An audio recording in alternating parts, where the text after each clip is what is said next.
Hi, I'm Dr. Matt Slavin, also known as the Burnout Psychologist, and I'm a clinical psychologist specializing in burnout prevention and stress management. So how can businesses create a sustainable strategy for preventing burnout rather than just reacting to it? Well, one of the biggest mistakes businesses make when dealing with burnout is waiting for it to appear before taking action, putting out fires rather than installing fire prevention systems. So a sustainable burnout prevention strategy needs to be woven into the very fabric of an organization, not just patched on as an afterthought. And I want to talk through some key components. First, culture always comes first. If your organizational culture rewards overwork and glorifies constant hustle, employees are going to internalize those values, often at the expense of their well-being. I've seen businesses which reward no sick days publicly with certificates, which drives a very unhelpful attitude and approach. And guess what? Plenty of staff end up sick, burnt out, or leave soon after joining. So you've got to start by asking, what do we reward and celebrate around here? If the leadership team consistently praises people for being the last ones in the office and penalizes them, even subtly, for taking time off, employees get the message that only relentless overwork is acceptable. Changing that culture requires leaders to model healthy behaviors themselves, leaving work at a reasonable hour, or taking breaks, or acknowledging their own need for downtime. It also means acknowledging the psychological safety of employees. When people trust they can voice concerns about workload or struggles without repercussions, they're more likely to speak up before problems spiral into burnout. Secondly, embed mental health support into everyday processes. Offering an employee assistance program or having a mental health policy is a start, but it's not enough if no one trusts or uses those resources. Sustainable strategy means training managers and team leaders to recognize burnouts and the early warning signs, like a drop in work quality, increased cynicism, changes in mood of an employee.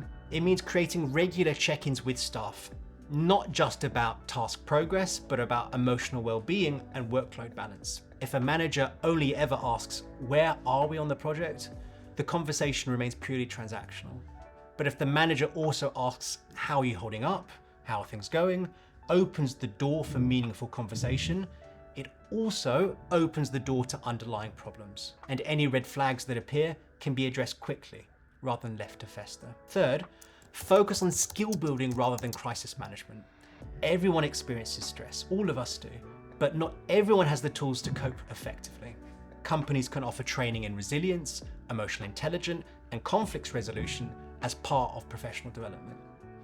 This kind of support helps individuals regulate their stress response, communicate more openly, and seek help before they reach a breaking point. And when employees know how to manage their own energy levels and how to set boundaries, they're far less likely to burn out. Fourth, measure and refine continuously.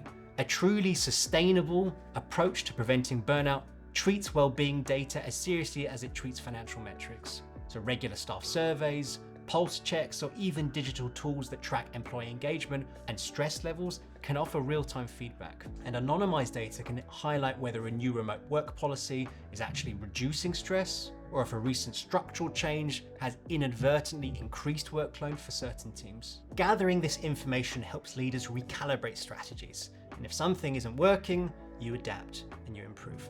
Finally, sustainability comes from alignment. When an organization's stated values actually line up with its day-to-day operations, employees experience a sense of consistency and trust. That alignment might look like consistent messaging from senior leadership about work-life balance, integrated with practical policies like flexible hours or autonomy in work.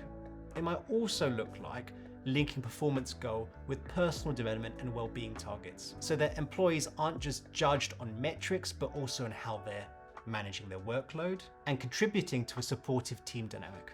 In the end, preventing burnout sustainably is about layered systems of support rather than a single quick fix. It demands a shift in mindset, from a culture that tolerates high stress, crisis-driven work, to one that celebrates balance, open communication, and continual learning. This takes time, commitment, and absolutely leadership buy-in, but the payoff is a workforce that's not only healthier, but also more engaged, more creative, and resilient over the long haul.